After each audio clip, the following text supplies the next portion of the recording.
Isabel was just 10 minutes away from getting married. The French lace dress had cost $40,000, each pearl hand-sewn over months of meticulous work. Her fingers trembled as she adjusted the 3-meter veil that dragged across the marble floor of the sacristy. Outside, 300 guests waited inside Holy Name Cathedral, in the heart of Chicago's upscale near North Side.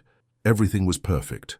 Absolutely everything. Until she looked out the church's side window and saw that man, a dirty beggar in torn clothes standing across the street, and something inside her simply broke. Her heart raced. Her hands began to sweat inside the silk gloves. It couldn't be. It was impossible. But those eyes, those brown eyes she knew so well, even hidden under layers of grime and a shaggy beard that covered half his face. Isabel felt the world spin. Her shaky legs could barely hold her. The bouquet of white roses slipped from her hands and fell to the floor with a dull thud. And if you want to find out how this story ends, don't forget to subscribe to the channel and hit the bell to receive more emotional stories like this one. Now, let me tell you from the beginning how Isabel got to this moment. 6 months earlier, Isabel Cavalcanti woke up every day at 5:30 in the morning in her 2,000-square-foot apartment in Lincoln Park. The light was still dim when she opened her eyes, but her routine was as precise as a Swiss clock. At 28, she was the marketing manager for a pharmaceutical multinational, earned $18,000 a month, and drove a brand-new German SUV. Her life was a series of important meetings, dinners at expensive restaurants, and weekends at luxury resorts. But Isabel hadn't always lived like this. Born in Cicero, a working-class suburb of Chicago, she grew up sharing a tiny bedroom with 3 younger siblings. Her father, Joseph Robert, worked as a security guard in a commercial building downtown, working double shifts to support the family. Her mother, Constance, took in laundry and ironing at home to supplement the income. Little Isabel studied in the morning, and in the afternoon helped her mother, carrying the heavy bundles of clean, pressed clothes that needed to be delivered to clients. She still remembered the smell, that smell of a hot iron on damp fabric, mixed with the scent of cheap detergent and sweat. Her mother's hands were always red and calloused, burned by the constant steam from the old iron that sizzled and spat water. Isabel swore to herself at 12 years old that one day she would get out of there, that she would have a different life, that her hands would never have those marks of hard labor. And she did it. With a full scholarship, she graduated in business administration from the best private university in Chicago. She worked through college, sleeping 4 hours a night, surviving on coffee and determination. At 23, she was hired by the multinational. At 25, she was already a coordinator. At 27, a manager. She moved to Lincoln Park, bought designer clothes, started going to the most expensive gym in the area. It was at one of those corporate dinners, 2 years ago, that she met Edward Sampson, Jr. He was 35, a tax attorney, a partner in a traditional corporate law firm on Michigan Avenue. He came from an old Chicago family, with a last name known in elite circles. Tall brown hair always perfectly cut, custom-tailored suit, a Swiss watch that cost more than an economy car. Edward was everything Isabel imagined for her new life. The first time they talked, he smiled sideways while she talked about her digital marketing strategies. He had that confident air of someone who was born knowing the world belonged to him. He took her phone and typed his own number without asking for permission, just saying with a charming smile that he would take her to dinner at the best Japanese restaurant in the city. And he did. Isabel felt on cloud 9. In the first few months, Edward was perfect. Attentive, romantic, generous. He took her on weekend trips to Aspen and the Hamptons. He introduced her to his social circle friends, all successful lawyers, doctors, and entrepreneurs. Isabel felt she had finally arrived where she always wanted to be. No one there knew about Cicero. No one knew her mother took in laundry or that her father was a security guard. She was simply Isabel Cavalcanti, the successful and elegant marketing manager. The marriage proposal happened in Paris. Edward took her to the top of the Eiffel Tower at sunset and knelt with a velvet box containing a 2-carat diamond ring. Isabel cried, said yes, hugged him as the tourists around them applauded. In that moment, she felt that all the pain, all the sacrifice, all the shame she felt in her childhood had been worth it. But there were signs, small signs that Isabel chose to ignore because she didn't want to see them. The way Edward sometimes interrupted her when she spoke, especially in front of his friends. The way he looked at his phone when she told him about her workday as if he was just waiting for her to finish talking. The subtle jokes about her pronunciation of some words or about her musical tastes that he considered tacky. Once, about 3 months ago, they were having dinner at Edward's parents' house in an imposing townhouse in the Gold Coast. The table was set with fine crystal and china, the kind of dinnerware Isabel only knew from decor magazines. Edward's mother, Letitia Sampson, a 60-year-old woman with impeccably styled blonde hair and a real pearl necklace, asked an apparently innocent question during dessert. Her blue eyes fixed on Isabel, her voice polite but laden with something Isabel couldn't identify. Letitia asked where Isabel's parents lived. Isabel felt her throat dry. Her fingers tightened the linen napkin on her lap. She replied that they lived on the west side, keeping the answer vague. Edward quickly changed the subject, but Isabel noticed the look Letitia exchanged with her husband, a look that clearly said they knew. They knew she came from the bottom. They knew she wasn't from their world. That night, in the car driving home, Isabel was silent. Edward drove distractedly, talking about the next case he would take on at the firm. She looked out the window, watching the illuminated mansions pass by, and wondered if she really belonged to all that. But then Edward parked, turned to her, touched her face tenderly and said he loved her, and Isabel pushed the doubts to the back of her mind. The wedding preparations consumed the following months. Isabel hired the best wedding planner in Chicago, a woman who organized celebrity weddings and charged fees equivalent to a teacher's annual salary. The ceremony would be at Holy Name Cathedral, one of the most traditional and beautiful churches in the city. The reception would take place at the Langham Hotel, a 5-star hotel surrounded by lush gardens. But there was a growing problem. Edward began to question Isabel's guest list. She wanted to invite her parents, her 3 siblings, some aunts, uncles and cousins, plus college friends who still lived in the suburbs. Edward would frown every time Isabel mentioned adding more names to that list. He said space was limited, that they needed to prioritize the important guests, that his law firm partners and key clients needed to be present. Little by little, Isabel's list shrank. First, the distant cousins, then the uncles and aunts, then the old friends. Isabel justified to herself that it made sense, that it was a small, elegant wedding, that there wasn't room for everyone. But every name she crossed off the list was like crossing out a part of herself. When Edward suggested that perhaps it would be better for her parents to sit at a discreet table in the back of the hall instead of the head table, Isabel felt something break inside her. But she agreed. She always agreed. Her parents, Joseph, Robert and Constance, were excited but also clearly uncomfortable with all that luxury. When Isabel took them to see the reception venue, her mother was speechless at the crystal chandeliers and the perfectly manicured gardens. Her father, a man with large calloused hands, was quiet the whole time, just nodding his head, his eyes revealing that he felt completely out of place in that world. The week before the wedding, Isabel barely slept. There were 1,000 final details to confirm. The flowers, the decorations, the dinner menu, the final playlist for the band, the place cards for each guest. She worked at the company during the day, and at night handled wedding matters, surviving on strong coffee and anti-anxiety medication prescribed by her doctor. It was on Thursday, 3 days before the wedding, that something strange happened. Isabel was leaving the gym when she saw a man across the street. He was standing near a bus stop in worn-out clothes, looking like he lived on the streets.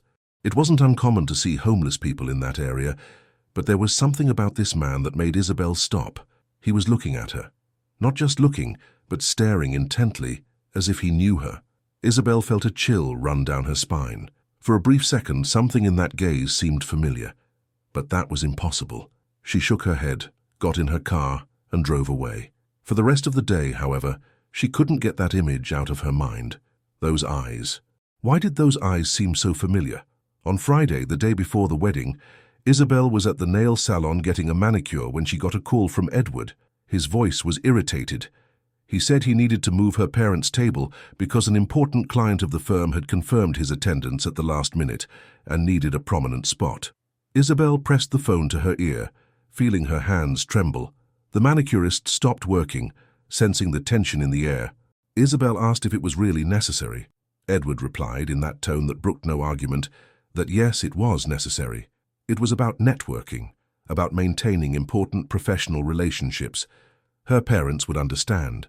They were simple people, they wouldn't mind sitting at a more discreet table.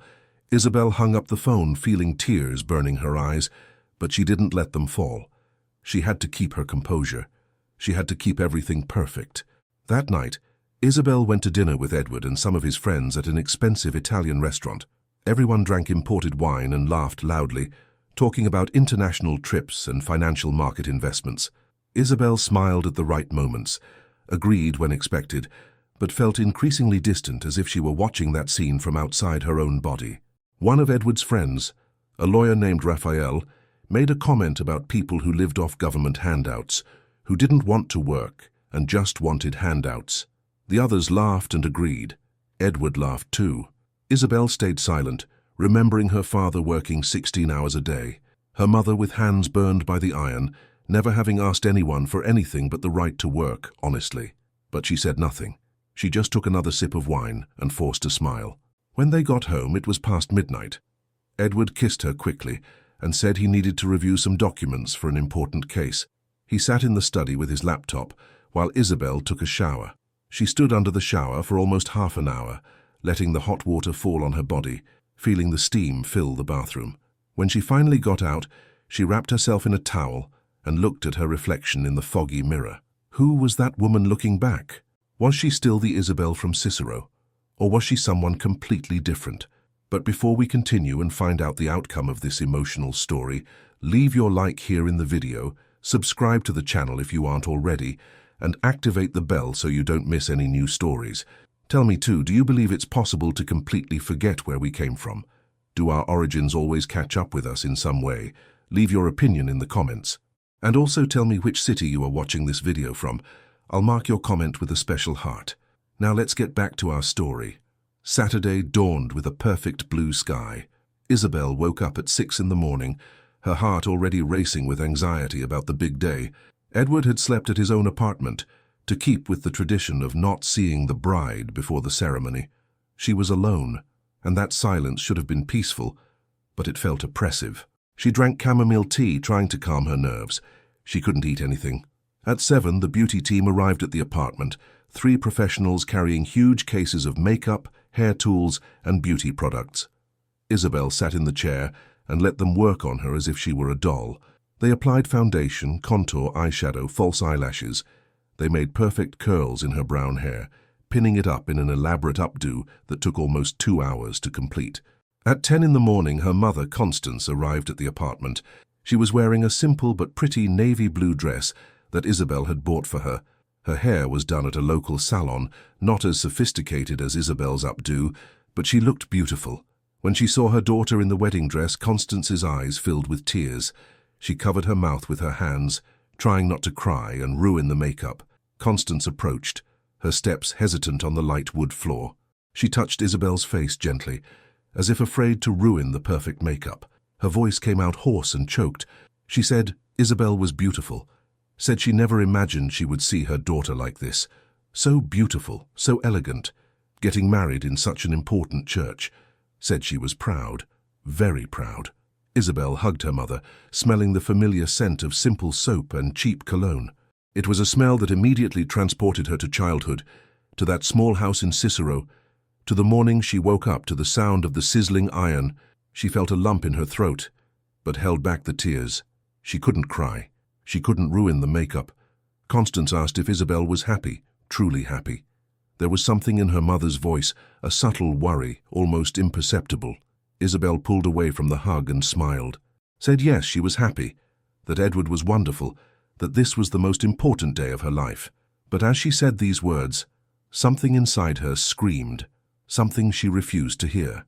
Isabel's father, Joseph Robert, arrived shortly after. He was wearing a rented tuxedo that didn't fit perfectly, a bit wide in the shoulders and short in the sleeves. But he had shaved, combed his hair with gel, and was trying his best. When he saw Isabel, his eyes widened. He stood in the doorway, just looking at his daughter, as if he couldn't believe that this elegant, sophisticated young woman was the same girl who used to carry bundles of laundry through the dusty streets of the suburb. Joseph Roberts swallowed hard. His voice came out low and emotional. He said Isabel looked like a princess, said he and Constance always knew she was special, that she would go far, that she deserved all the good things life could offer, said he was happy she had found a man who could give her everything he never could. Those words pierced Isabel's heart like knives. She looked at her father, at that 63-year-old man who had worked every day of his adult life without complaint, who had sacrificed his own dreams so his children could have a better chance, and she felt a deep, painful shame. Shame for having asked him to sit at a discreet table in the back. Shame for having crossed family members off the guest list. Shame for trying to hide where she came from. But there was no time for these thoughts. The white limousine was already waiting. It was noon. The ceremony would start at 3, and there was still the pre-ceremony photo shoot scheduled. Isabel picked up the bouquet of imported white roses, each flower perfect as if made of wax. She went down to the building's parking garage, accompanied by her parents and the beauty team. The photographer was already there. A 40-year-old man with expensive cameras hanging from his neck.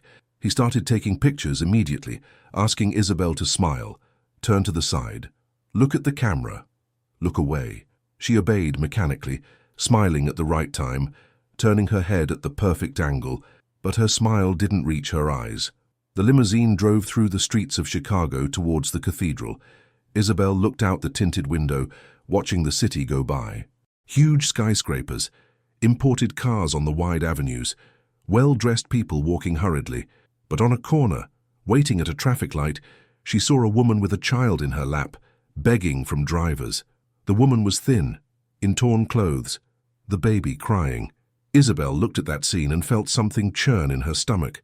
Constance, sitting beside her, also saw the woman. She touched Isabel's arm and whispered that thank God her daughter would never have to go through that. Thank God she had studied, worked hard, and was now marrying a man of means. Isabel nodded but couldn't respond. They arrived at the cathedral at 1 o'clock. The church was imposing, with its high towers, stained glass windows, and neoclassical architecture. Decoration teams were already on site, finalizing the arrangements of white flowers and huge candles that lined the central aisle. Everything was perfect. Absolutely perfect. Isabel was taken to the sacristy, a side room reserved for the bride to prepare. There was a velvet sofa, a huge mirror with lights around it, and a small table with champagne and petit fours. She sat down, arranging the voluminous dress around her. Her bridesmaids arrived soon after, 4 work and college friends, all dressed in elegant navy blue gowns. While they chattered animatedly about the decorations and how handsome Edward was, Isabel looked out the window. The sacristy had a view of the street next to the church. She could see part of the sidewalk, some trees, some parked cars. The guests were already starting to arrive. Women in expensive party dresses, men in custom-tailored suits. Edward's world, the world that was now also hers. But then across the street she saw a movement. A man was standing there, a man in torn, dirty clothes, a disheveled beard, long tangled hair. A beggar. It wasn't uncommon to see homeless people near churches, especially on event days. But there was something about this man. Isabel got up from the chair and moved closer to the window. Her heart started beating faster without her understanding why. The man was looking at the church. No, not at the church, at her. He was looking directly at the sacristy window, as if he knew she was there. She could see his eyes, even from a distance. Brown eyes, deep, full of a profound sadness. And something about those eyes was familiar, terribly familiar. Isabel felt a cold chill run down her spine. Her hands began to tremble. The bouquet slipped from her fingers and fell to the floor. One of her bridesmaids, Julianne, ran to her asking if everything was okay. Isabel didn't answer. She was paralyzed, looking at that man across the street. It couldn't be. It was impossible. But those eyes, she knew those eyes. Julianne followed Isabel's gaze and saw the beggar.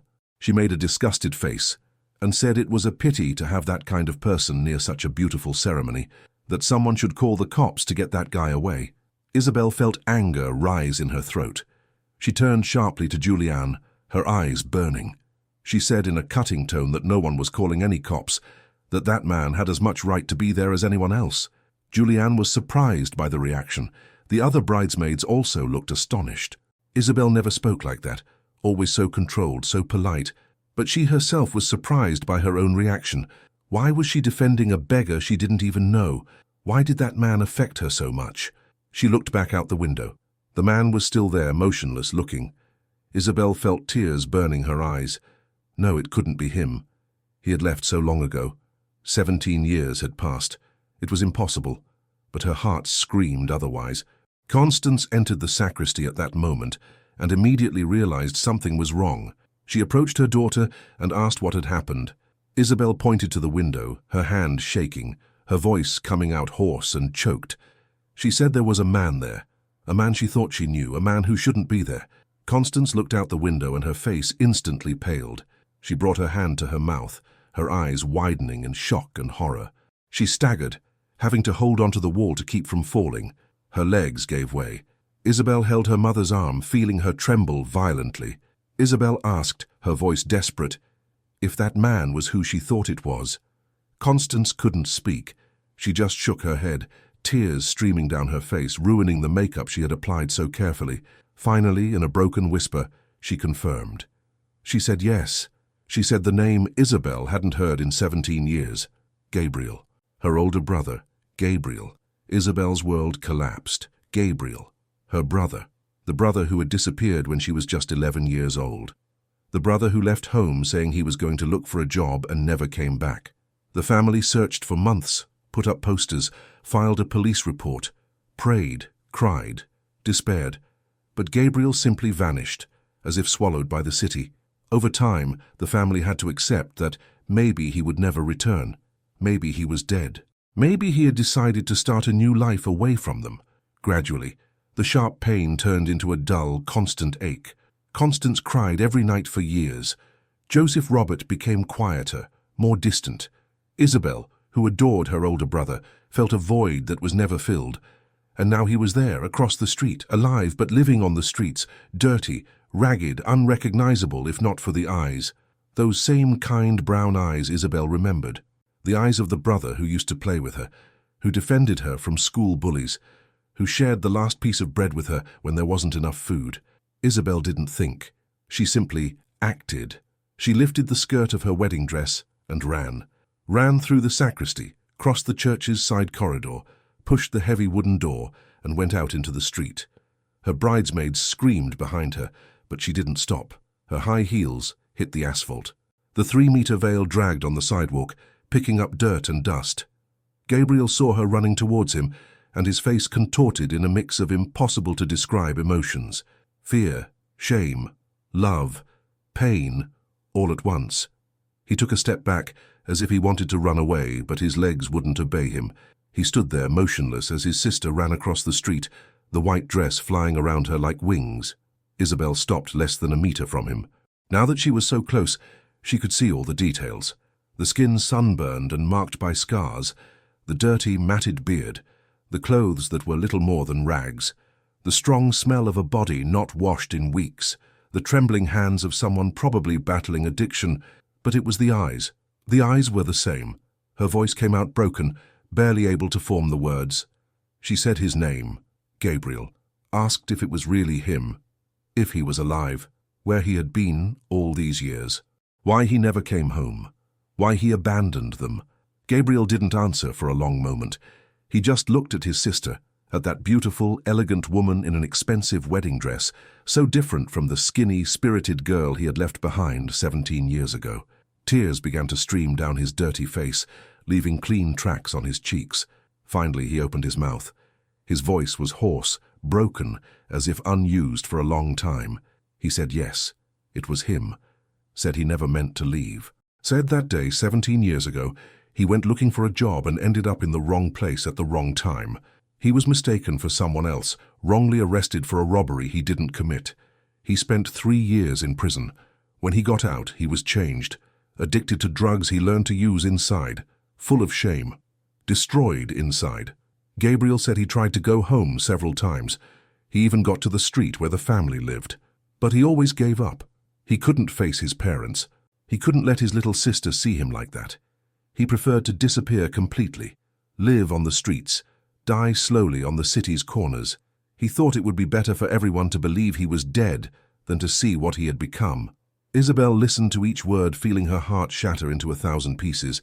Tears streamed freely down her face, ruining the perfect makeup, staining the white dress. She reached out and touched her brother's face, feeling the rough beard under her fingers. Gabriel closed his eyes at her touch, as if it were the most painful and wonderful thing he had ever felt. He whispered that he had been watching her for a few days. He had found out by chance, talking to another homeless person, that Isabel Cavalcanti from Cicero had become someone important, a marketing manager, a successful woman, and today she was getting married. Gabriel said he needed to see her even from afar. He needed to know that at least one of them had managed to escape, that at least she was okay. Isabel shook her head violently, said none of that mattered, that he was her brother, that she loved him, that he should never have been alone all these years. Her voice came out loud, desperate, full of pain. She said he would never be alone again. Never again. It was then that she heard Edward's voice behind her. He had come out of the church upon hearing the buzz from the guests about the bride running into the street. He was standing on the sidewalk, in his impeccable black tuxedo, his face red with anger and confusion. He shouted Isabel's name, asking what the hell she was doing. Asked who that dirty beggar was that she was touching. Said the guests were all waiting, that she was causing a scene, that she needed to come back immediately. Isabel turned to Edward, and it was as if she was seeing him for the first time, truly seeing. She saw the man behind the expensive suit and the important last name. She saw the contempt in his eyes as he looked at Gabriel. She saw the concern, not for her, but for what the guests would think. She saw everything she had chosen to ignore for 2 years. She said that man was her brother. Edward fell silent for a moment, processing the information. Then his face twisted in disgust. He said she had never mentioned having a brother, especially a brother in that condition. His voice was laden with accusation and revulsion. Isabel felt something explode inside her. Years of swallowing subtle comments, of accepting being diminished, of hiding her origins, of being ashamed of her own family. All of it came to the surface at once. Her voice came out firm, firmer than it had ever been with Edward. She said yes, that was her brother. And if Edward had a problem with that, then maybe they shouldn't get married. Edward took a step back as if he had been slapped. He said she was crazy, that she couldn't be serious, that they were about to get married, that there were 300 people in the church waiting. Isabel looked at him, then looked at Gabriel and realized there was only one choice to make. She started to take off the engagement ring. Her hands trembled, but she was determined. She told Edward she couldn't marry him. Not while he looked at her brother, at her family, at her origins with that contempt. She said she finally understood that she would never be truly accepted in that world, that she would always be the girl from Cicero who managed to get into the club, but would never really be part of it. Edward tried to argue. He said she was being dramatic, that they could resolve this after the ceremony, that she was throwing everything away because of a beggar. That last word was the final straw. Isabel took the ring off completely and placed it in Edward's hand. She said the wedding was cancelled. The street around them was now full of guests who had come out of the church to see what was happening. Shocked whispers ran through the crowd. Cell phone cameras started recording. The bridesmaids looked horrified. Edward's parents were livid. But Isabel didn't care. For the first time in years, she didn't care what those people thought. She took Gabriel's hand, that dirty, trembling hand, and held it firmly. She said they were going home, the real home, and that they would start over, that she would help him recover, that the family would be reunited again. Constance and Joseph Robert came running at that moment. When Joseph Robert saw Gabriel, his entire face crumbled. That strong man, who had worked his whole life without complaint, who never cried, fell to his knees on the sidewalk and sobbed like a child. Constance covered her face with her hands, her whole body shaking. Then they both threw themselves on Gabriel, hugging him, and the three fell to the ground, a tangle of bodies crying, laughing, unable to believe they were together again. Isabel knelt beside them, not caring that her $40,000 dress was touching the dirty asphalt. She hugged her brother and her parents, feeling something inside her heal, a wound she didn't even know she had. The wound of being ashamed of who she was, of where she came from, of the people who raised her. Edward was still there, holding the ring, looking completely lost. He shouted one last time that Isabel was making a huge mistake, that she would regret it, that she was throwing away the best opportunity of her life. Isabel stood up, still holding Gabriel's hand, and looked at Edward one last time. She said he was right about one thing. She was throwing away an opportunity. The opportunity to become someone she wouldn't recognize in the mirror anymore. The opportunity to live a lie for the rest of her life. and that she would rather be who she really was, next to the people who truly loved her, than live in that gilded farce. Comment down below, justice was served, so I know you made it to the end of this video, and I'll mark your comment with a special heart. And if Isabel's story moved you, I have another even more surprising one to share with you. Just click on the video that's appearing on your screen now and I'll tell you all about it. A big hug, and see you next time for another emotional story. Bye-bye.